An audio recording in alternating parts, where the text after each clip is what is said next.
Time now to talk politics, our Talk Politics Roundtable. Today we have Talk Business and Politics contributor Jessica DeLoach Sabin, State Representative Jett, Republican of Success. Welcome to both of you. Thank you. Thank you. Always good to be here. All right, we got Trump budget, taxes at the state level, and highways to get through in two segments. So I am coming to Jessica first. The Trump budget is where we will begin.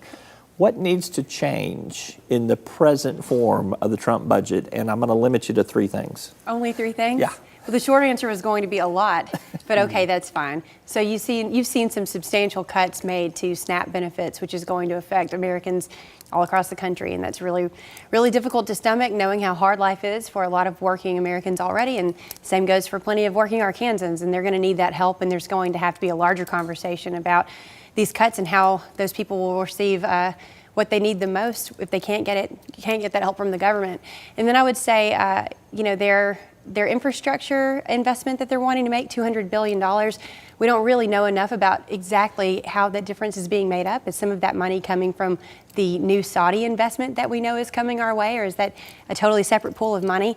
And then also we're still going to spend $1.6 billion on a wall between the United States and Mexico, and I think that there are a lot of people who aren't very happy with that. They wouldn't consider that a wise investment. Joe, you're probably in favor of all those things. I'm just kidding. I'm putting words in your mouth there. What do you think needs to change in the Trump budget from what you've seen preliminarily?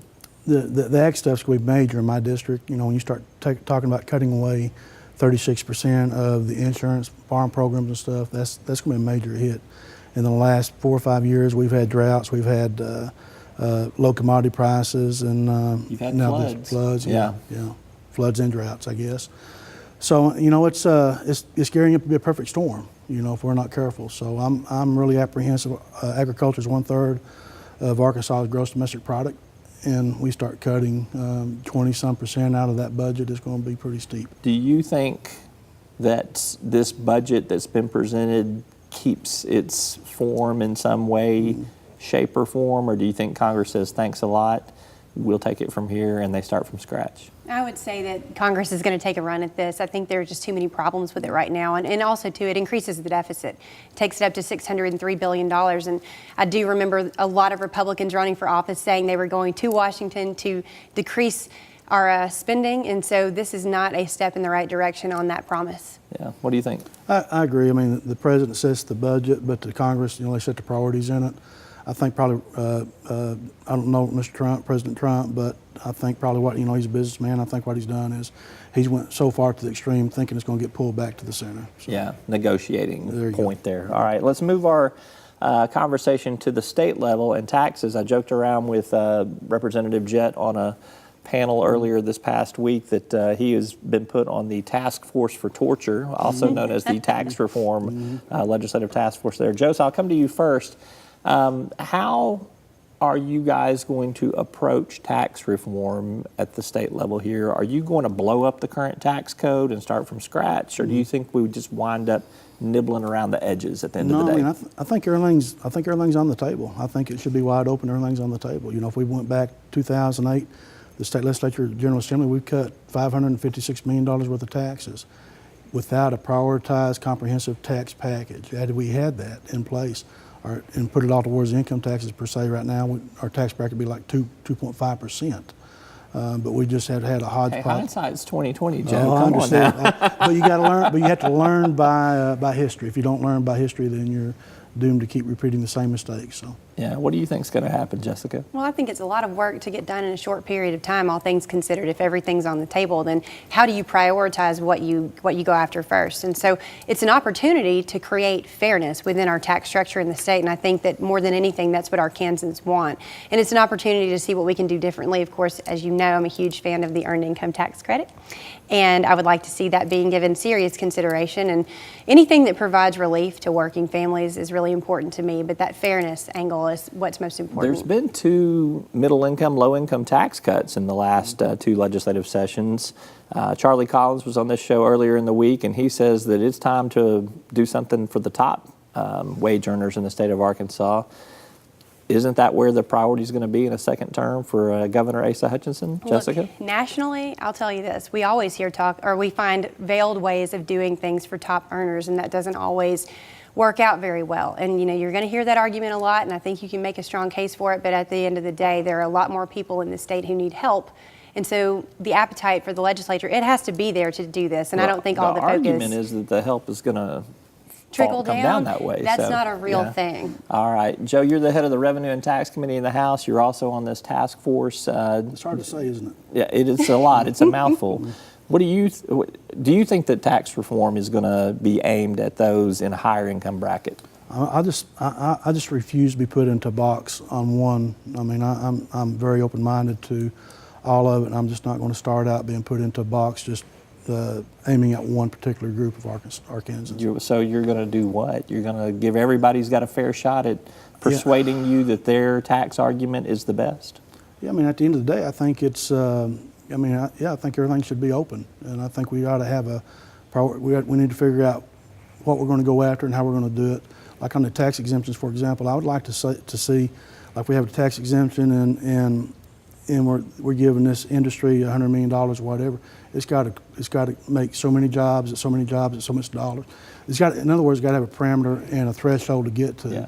And that's the type of stuff I want to start tackling, because it's easy to say that we're going to go out and start cutting for upper Arkansas or lower Arkansas, but until you figure out how you're going to do that, I don't know how you get to that point. Got to put some numbers to it too. All right, we're going to take a quick commercial break, and I'm going to let Jessica in the commercial break beat you up for the earned income tax credit. We're going to be back with more right after this.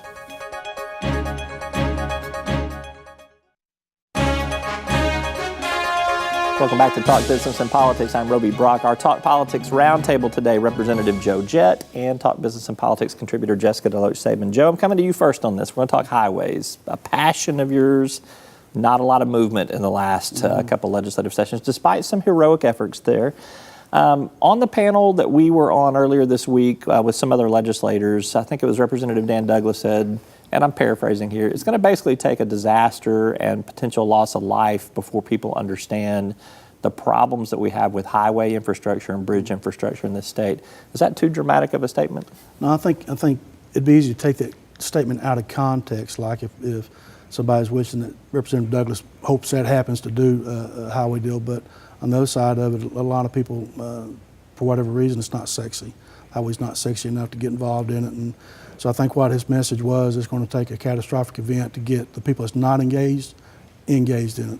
Yeah, I was there, so for context sake, I mean, he was not advocating that happened. He just said it was going to take a calamity of some proportions to get people's attention. Highway funding just doesn't seem to be sexy, as Joe says, and why do you think that is? Well, it's not, and there's it's a complicated system, first off, and there's never enough money here in the state of Arkansas to do what you would need to do, not even including what you would want to do. It's what you need to do. And going back to what Dan Douglas said, you've seen incidents happen in cities all across this country where infrastructure eventually falls apart.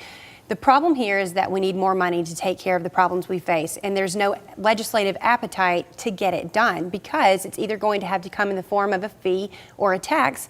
And I can promise you that Republicans probably aren't very comfortable with having to raise either of those things. It's not going to go over well with their base. There are a lot of people who are told we're not going to raise taxes on you, but this is a legitimate issue that the state has to face. So will it be that someone puts forth something on the ballot and lets voters decide on their own? I mean, if anything, these are our roads. We do need to invest in them, and it's going to be a hard sell, and it's the Republicans' job to do it. Joe, you're a Republican now. It's your job to do it. You heard it right there. How politically, how does highway funding tie into potential tax reform? It all ties together because we're talking about revenue. I would actually like to see the tax task force have the highway plan inside of it, so because they're all tied together. You would? I would. How do you make that happen? In this short time period that you have to get things done. Yeah, it's extremely heavy lift. You guys are going to meet every day for like all summer long. You're going to force us to come up there and cover you? 27 hours a day. My gosh. We need C-SPAN at the state legislature is what we need. So, all right, Jessica DeLoach Sabin, Joe Jett, I'll have to leave it there. Appreciate you both very much. Thank you. Thanks. All right, thanks for being here. Appreciate you. And thank you for tuning in. That is all for today's Talk Business and Politics. I'm Roby Brock. We'll see you next time.